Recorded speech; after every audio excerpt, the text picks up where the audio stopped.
Perfect lamb chops, 5 do's and don'ts. Christine Cushing.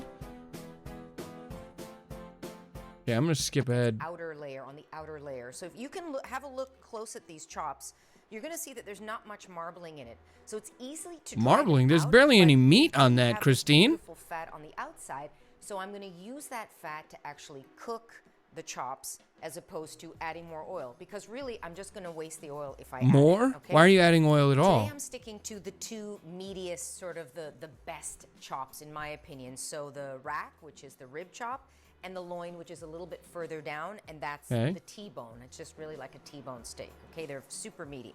It's just now, like it. While my pan gets hot, I'm going to season them with salt and pepper. Because I've been touching them a lot, I'm going to take out some salt, put it into another vessel. You want to be really careful of that and not keep putting my hands back into this because I'm going to be touching the meat. So salt and pepper. Oh, okay. I understand. And on both sides. White people gasped when she seasoned the meat. They didn't know what to do. Do use dried herbs before you're going to cook. So the only time that I use dried herbs is I have two exceptions. This is a combination called herbe de Provence, which is like 6 or 7 herbs that are That sounds dried, too French to be good. The Greek oregano. I can go either way. Greek. I'm going to go with the herbe de Greek Provence, but either oregano. way, those you want to put on before. You guys remember last night we were having that conversation of, is it annoying to properly enunciate and pronounce words from different languages? Sort of thing. Or any of the woody She really said herbs that Greek. you're going to use, like rosemary or thyme. Those need to be cooked, so I would put them on now. So I'm just going to repeat this on the back end of these. Patting it down because, remember, I don't have any oil here, so I want to make sure those herbs stay in. Now, because really gentle to make sure. Lamb has fat on the outside, what I'm going to do, because I don't have any oil in the pan, is I'm going to sit them on that fat cap sideways, and they're going to start rendering some of that fat. Okay. Okay. You've seasoned meat and you've put it in a pan. So they're basically standing up. How long are we in on this video? How long are we in? Do I have a timer? I don't think I have a timer. We're almost halfway on this video. And she seasoned meat and put it in a pan.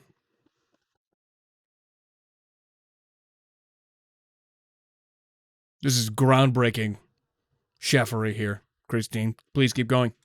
Number 4 is do not use super high heat. So because the fat is quite prominent on the lamb, you don't want to burn it and you don't want to be frying your chops. You want them to... Chad, are you writing this down? Season meat, put it in pan, don't burn. Cook moderately, this is because to me it's about academia level cooking. And at the same time getting that perfectly cooked inside, which I like it to be medium. Some people like lamb medium rare. I personally don't prefer it. I mean, in Greece, they do it well done, and somehow it's still amazing because... I think she means Greece. She said Greece there. For a second, I was confused. I thought she was talking about the thing I put on joints in my car and on cogs and gearboxes. No. For just so you guys know, in case you were curious, she's talking about Greece, the country. They do it on the barbecue and they do it over charcoal. It's amazing. So this is kind of a medium high heat right now. Now, look what happens. See, I've started to render that fat. Check that out. Look at that. Hey, guys, look at that. She's not burning it. That's how you know she's doing a good job. It's not burned. Great. Good job, Christine. This is stellar. Let's keep going. I'm locked into this. Now I can turn my chop. Also, it is necessary that you have a really kitschy decorative plate on a stand because you have so much countertop space that you decided to get a plate that you think is so beautiful, it's an art piece, and put it on a stand. God forbid you have family pictures. I like to frame my plates. Chops flat and start to sear them on both sides because I've got fat in the pan. No way. Chat, there's fat in the pan. I can't keep up with this fast-paced video. That's an extra. That's a bonus. Don't crowd the pan. That's not one of the official 5. When you crowd the pan, there's 5 official don'ts. So here you see how I have space in between everything? That's the perfect amount of cuddling in this pan. You don't want to get any more than that. That is one fat looking pan. It's true. Sizzling. Oh. Yep, Now it we're looks doing like cooked dance. lamb. Greek dance. I'm not going to break any plates. Hey guys, I want you to be aware, she's doing a Greek dance. She said Greek dance, and I didn't want anybody to be confused. It is a dance from the island of Greece, and not anything else, in case that's confusing. Also, hi, Zev. Great to see you, buddy. Happy you're here.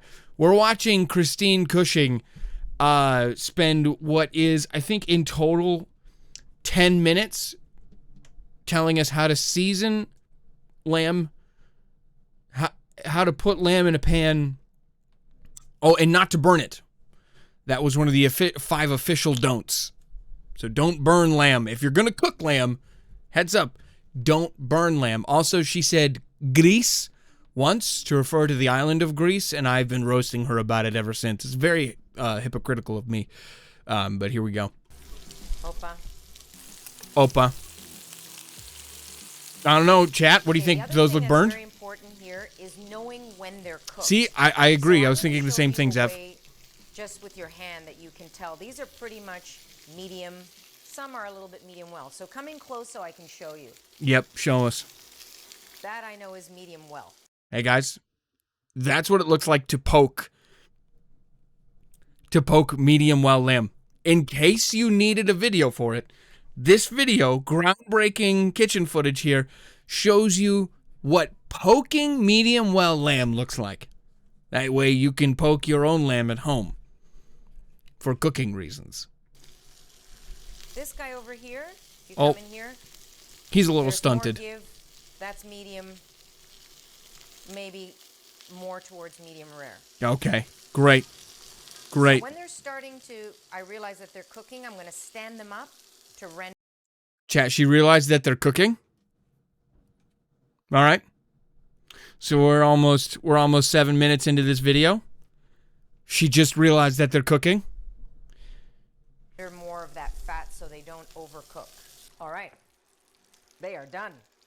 Look at the color on these. Beautiful. And I'm going to serve them on this great board. Great board. Christine, that's a phenomenal board you got there. Keep in mind, official smell test. De Provence, that's all that's on here right now. Not even olive oil, nothing. Yep. Salt, pepper, and herbs. That's where we got with the seasoning. And she said some sort of French words. I think it vaguely translates into herbs from Provence, France. What herbs? Herbe de Provence. That's what she said, just like that. Do's and don'ts, number 5 officially. So do officially not number pair 5. your lamb with rich flavors. What I like to do and what I think is great is you pair your lamb with broke flavors. Pair your lamb with dirt poor trailer trash flavors. That's what you should pair your lamb with. You want to contrast that flavor, so things like fresh herbs. Oh, okay. Put some like herbs de Provence? Fresh mint. Dill is also fantastic. Oh, mint and dill. Citrus is not delicate. Mustard also citrus is not a plant. What you don't want to do is serve a rich, buttery sauce on lamb. I've never been able to understand that. It's rich. And who it's would? a richer flavor than beef. So why am I going to I didn't know that. A whole bunch of butter or make a butter reduction sauce? Because butter is good, Christine. Chat will agree with me. Butter is good, and it is a good flavor. Pair your lamb with corned beef and hash or green beans. None of that. Exactly. If you're going to do lamb and another meat, just go get a can of Spam and slop that sucker on the plate right alongside the lamb. Not only do they rhyme slightly, but their color palettes are very similar. On my lamb. It makes absolutely no sense. Here's the last couple of things I wanted to share with you about do's, flavor-wise. Here's some do's. There's 2 options here. I've got some black vin cotto. That's what this is. This is essentially grape must that's cooked down. It's got a similar composition. So grape must is basically the fruit before it's turned into wine. Grape similar must. Composition of balsamic vinegar. Only I find it's not as sour and it's not as sweet. It just really tastes like a concentration of grapes.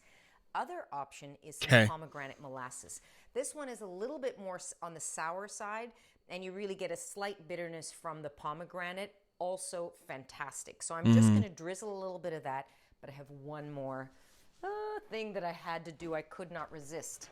That's what this is, in case you thought I was Some talking about roasted something grapes. entirely Look at different this. than what All I was did showing roasted you. them for a couple of seconds. Look at that gorgeous flavor. So this is what I'm talking about, the do's. Are we ready to Wait. mix apart this She made a side. I looked at chat for 2 seconds. I didn't even see what the side was. Can we go back? flavor? So this is what I'm talking No, about. no, not there, not there. The roasted grapes. Look at these. Roasted grapes, Christine. No. All I did was roasted them for a couple of seconds. Look at that Chat, she roasted the roasted grapes. Are you tracking? Keep up. Take notes. gorgeous. R3B This note. is what I'm talking about, the do's. Or R3B Ready to noted or mix something like that? apart this If you're a is sub. Yeah, they look delicious. Did she bring their mother into it? If I was in Greece, or if any Greek saw me right now, is watching me right Guys, when she said if I was in Greece, and she said, or any Greeks watching me right now, what she means is if she was on the island of Greece, and if there were any Greeks watching her right now from the island of Greece, this is what she would tell them. now, I'm about to get slapped. In Greece, Oh. these are the two things you can put on lamb chops: oregano and lemon. That's it. Salt, pepper, those are your gimmies. But other than that, I'm done. But look how beautiful this is. I can already smell those great aromas, a little bit more of the fresh. Chat, do sheep grow? Can you grow a crop of sheep anywhere besides the great island of Greece? I would like to know that. Since I'm in America, does that mean I can put whatever I want in it? Yes. That's exactly what it means. And it's not because you're separate from Greece. It's because you live in America, baby, and we do whatever we want. Mint. So this is the do. You want to do these fresh herbs at the end, where they're Do gonna the fresh pick up herbs. all the from the warm juices. They're going to carry that, and you're not killing it. So, come on, how good does that look? Okay. This was a 9 minute and 40 do the herbs instructions unclear. Yep. Instructions unclear. Now there's dirt in my underwear. This was a 9 minute and 40-second video that was all about essentially lamb seasoning, how to put it in a pan, talking about Greece and how they don't like the way she's cooking lamb. I have no idea what connection that has to lamb. And then pulling out roasted grapes that she just, I don't know, had, I guess, and then picking a sauce. And also do the herbs. Fun fact, do the herbs. 2 out of 10 video. Honestly, this was depressing. Next.